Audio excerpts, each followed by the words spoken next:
Ayan, good morning mga boss. Pagpapatuloy natin tong paggawa natin ng spiral na hagdan.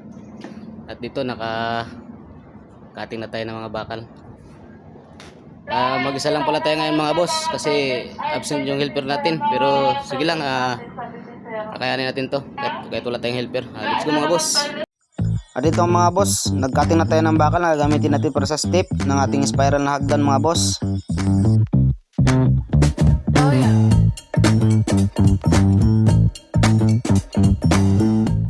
At dito mga boss ay kinaltasan natin itong bakal natin ng packer mga boss upang magsakto ito doon sa poste nating GI mga boss.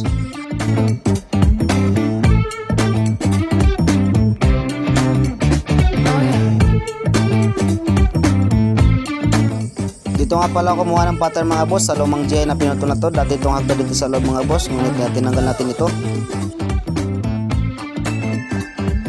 At dito mga boss ay kakatasan natin ito lahat para kabit naman tayong kabit mamaya.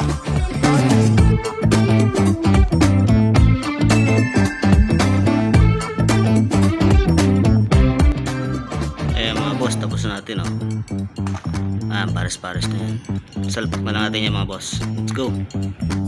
At ito mga boss ay kumuha na tayo ng sukat para dito sa susunod na step na ikakabit natin mga boss. 25 cm nga pala mga boss ang sukat natin dyan.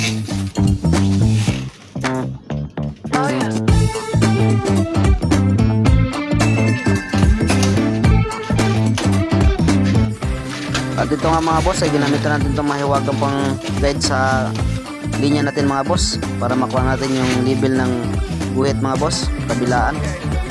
Itong papel dilihan lang ginamit natin mga boss dahil ito lang ang available dito, wala tayo nakita ditong ibang karton.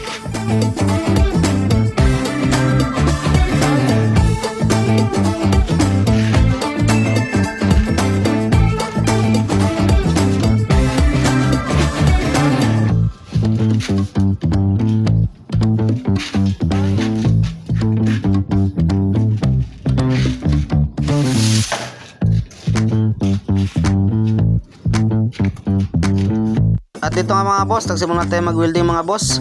Sana mag-enjoy kayo sa panonood mga boss. At kung nagustuhan nyo yung video natin mga boss, huwag nyo kalimutan i-like and share mga boss. At pa-subscribe na rin mga boss. Pa-follow na rin sa ating Facebook account mga boss. At Boss Alex Vlog mga boss. Maraming salamat sa inyo mga boss.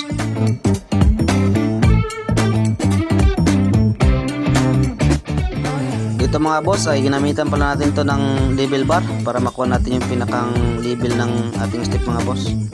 Mga boss, at ginamit natin dito yung eskwala para panghulog. Yan ang pinakasentro rin ng ending ng corner ng ating step mga boss. Ayan na mga boss, lapit na tayo sa katotohanan Kunti na lang yun, mga ilang step na lang gagawin natin. Mga pala ito mga boss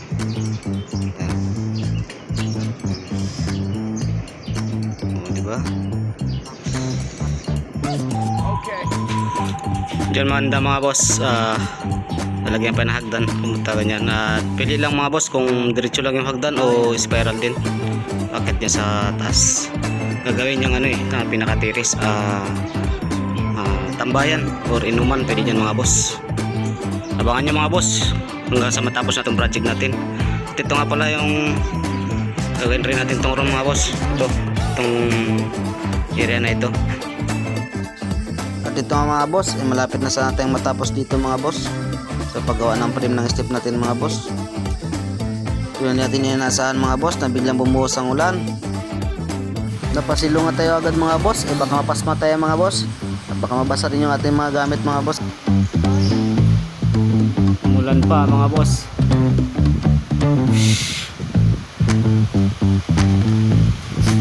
Lahat ka sa Mastik na lang ulan pa.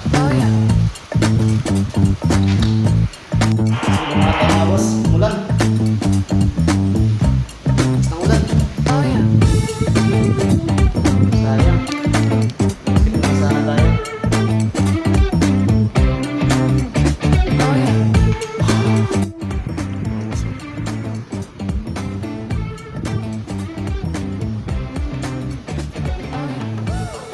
Ang step na nasala yung mga boss, tatlo na lang dalawa, kasi umulan pa. At ito mga boss, tamang nakadaan tayo dahil wala tayong magawa dahil sa ulan. At mabuti na lang mga boss at hindi tumagalang ulan. Kaya napagpatuloy pa natin ito mga boss. Okay.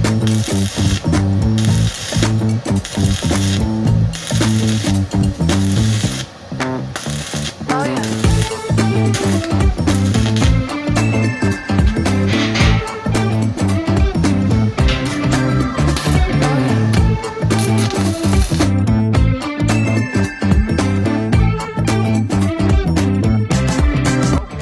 At ito na nga pala mga boss, ang huling step na kinakabit natin mga boss. At paalas 5 na rin mga boss at hanggang alas 5 lang tayo. At hanggang dito lang nga pala muna ang video natin mga boss ngayong araw. Abangan nyo hanggang sa matapos ito mga boss. At huwag nyo kalimutan pala mga boss, like and share ng ating video at pasubscribe na rin mga boss. Follow na rin mga boss sa ating Facebook account mga boss at Boss Alex Vlog mga boss. Maraming salamat sa inyong lahat mga boss. Hanggang sa susunod nating video pa.